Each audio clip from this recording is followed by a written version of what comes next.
Hey everyone, Daniel from Voiceflow. On this time, we got a really cool tutorial showed to us by Dabeer. So if you know anyone named Lost on Discord, that is Dabeer.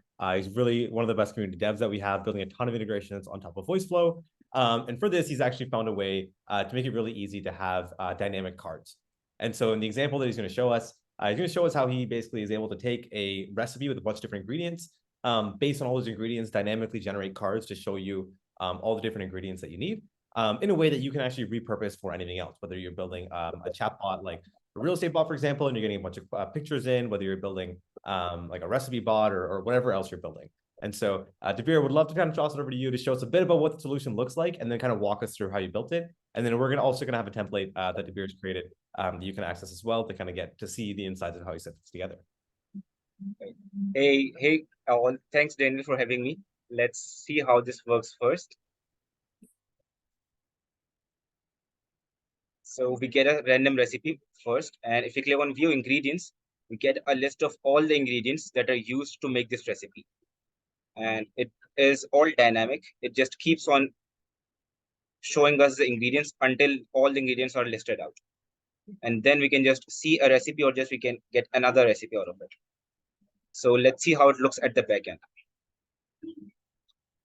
So just in the start, it says random text first, random recipe, and we set the API key. You guys can come over here and use your API keys over here. Currently, I'm using Spoonacular API provided by Rapid API. So let's see how it looks like. If we see, it is a simple recipe over here with our API keys and simple content. But what we do over here is let's see the response first, what it returns. Okay, let me copy it first then.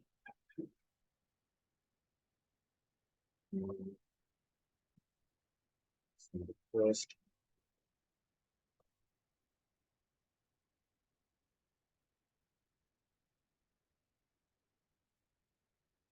Okay, so what it returns is a array that is in the object of recipes. So what we're doing is we are referencing the recipes and getting the first object of the array. And how we do it is we write response.recipes, and in the array we just write 0 to get the first option. When we move forward, and in the recipe we can see, let's go back over here and generate. Over here in the recipe, we're getting all the information about it. That is, let's go to, here's the title, what the title of the recipe is, and what the image is, the summary, and all the ingredients are in extended ingredients. And this is the whole array. And it is an array of objects that contains the name of the ingredient and the image of the ingredient. So we would be using this to just populate all of our cards now. So next, what we use is a simple set variable block that you can get from logic and set. What we do over here is, first of all, we just get the main image, and it was in recipe.image, and we just save it in the main image variable. Similarly, we just get the title and populate it in the title. Same goes with instructions and the ingredients. This is the whole array that we would use to populate all our cards and generate them dynamically rather than showing them one by one. So next is a simple card that shows our main recipe first. It contains the link to the main image, the title of the recipe that we initially got from this set AI card, and the instructions. The button contains view ingredients, and it is a simple button that goes over to the next block. It checks the ingredients array and see if we have ingredients left in it or we don't have enough ingredients. It checks if the length is greater than 0 or is equals to 0. So how we do it is using the if block in the condition block in the logic section. And we just check ingredients.length greater than 0. What it tells us is if we have some ingredients to show or we have already shown all the ingredients over here. If we have some ingredients to show, we use a simple set. We can also see it from here as well. That would be much easier. The action would be to apply get the first ingredient out of the whole ingredients array. And how we do it is we just use a simple formula.pop. What it would do is it would get the latest ingredient in the ingredients array and save it to the ingredient variable. We see a difference of S over here. This shows the whole list of ingredients, and ingredient shows just the current ingredient that we want to show. once we have the ingredient in the ingredient variable, it sounds very complex over here, the ingredient and the ingredients variable, but it is simple. What we do is we just get the name of the ingredient and save it into the ingredient's name. We get the image of the ingredient, we set it in the ingredient image. Same we do with the amount and the unit of the ingredient. There are a lot of properties that we can get. Let me show you how we know that it is all the properties that are available of the ingredient. If you go back into the send request and see the response,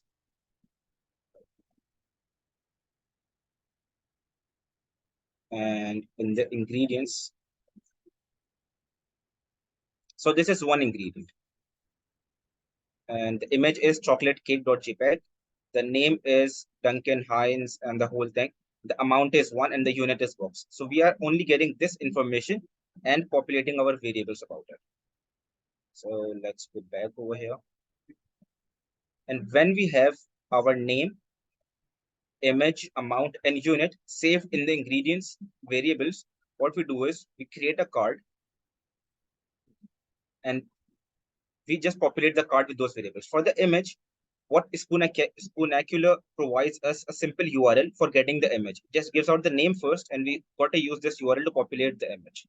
So we just do this a hard-coded way, Spoonacular the whole link for the image, and we just use the ingredient image variable that we just populated from the ingredients array. Same we do with the name, and similarly with the amount and the unit. We don't have any buttons over here. So to make this go back, what we use is a simple text card like this, and we just pull out a link from here. So now what we do is we get back to our if, and initially if there were 6 ingredients in an array, the length was 6 over here, we came out, we got the first ingredient into the ingredients variable, we set everything over here. Let's say the first ingredient was apple, so we came out, after the pop, the ingredients array would reduce by 1 because we have already gotten one variable out of it. So initially the array was of 6 items, now it is of 5 items. And the first item was apple, so we have apple's name, image, title, amount, unit, everything over here, and we then use everything to show the apple's card. And then we go back over here, we still check if the ingredients length is greater than 0, and yes, it was 6, now it was 5, so it is still greater than 0. So we go again over here. So now you see this becomes a whole loop now. So we don't have to tell anything that there are 4 cards, there are 5 cards, or there are 15 cards. We just loop it back. So now when it pops the first element, the length of the array becomes 4 because it has made now the first element into the ingredients tab, ingredients variable. And we do the same for, now we get the name, the image, and everything out of it. Let's do a quick test so you can see how it works like over here. And let's pull out this as well so we know how it looks. So keep an eye on this ingredient name, ingredient unit, and ingredient image.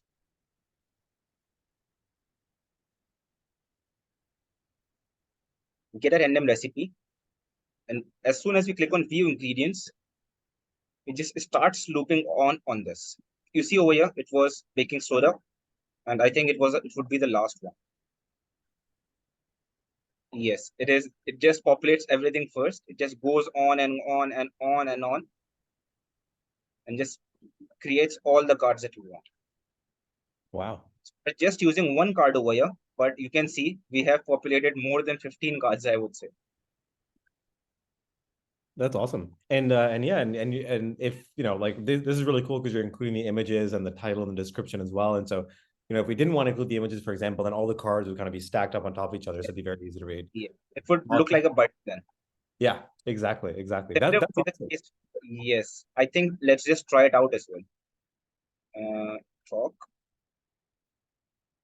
card. Let's just put it in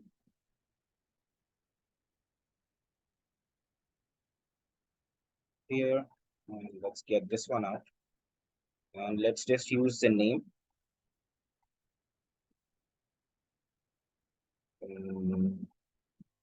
over here.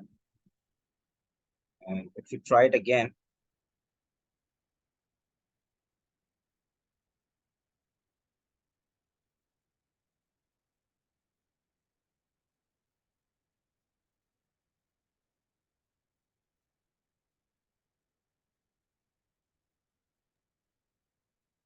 Yeah, this Click is a on cool build ingredients solution. now.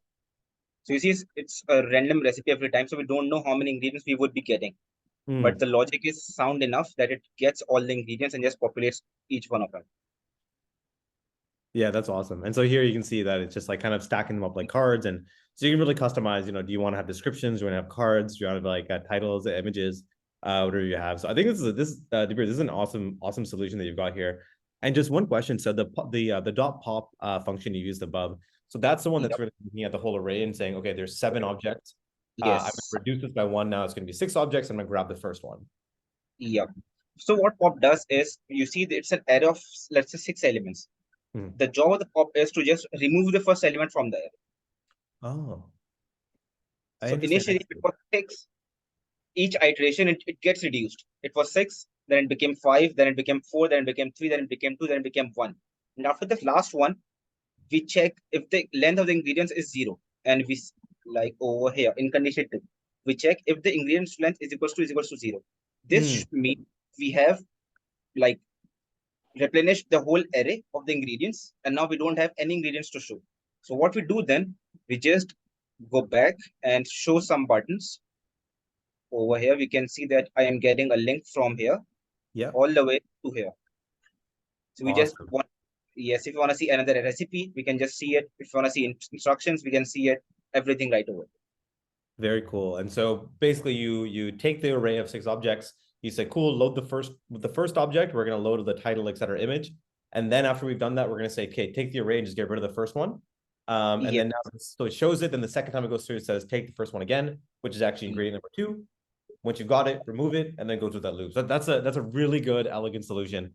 And I think using that dot pop, you can probably get creative with how you use it in other ways as well, to be Yeah. able to show multiple things over and over again. So yeah, no, Dabeer, this is awesome. This is a really great solution. I love how you've kind of taken a lot of the JavaScript functions and put them into the Yeah. set multi-step as well, so anyone can use them. Initially, Yeah, my go ahead. approach was more code based, and I have everything this done using the JavaScript step.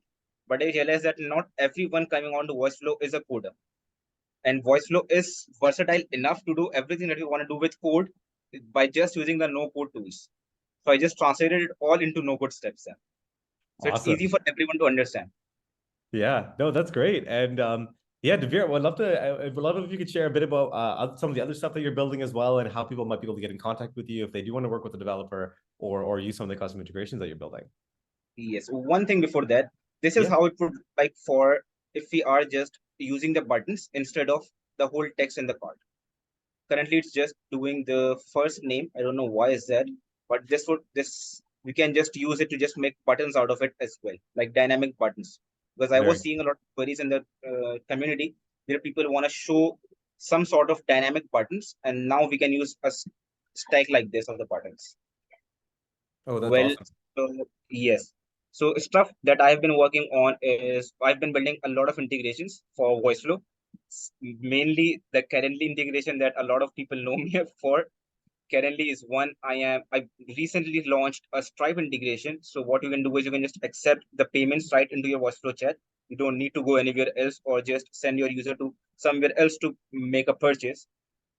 Another one was a file upload, because if you are building a bot for customer support, you got to have the ability to for the users to upload pictures or videos or whatever they want right into the chat and just send it over to the server or somewhere that this customer support can check it out.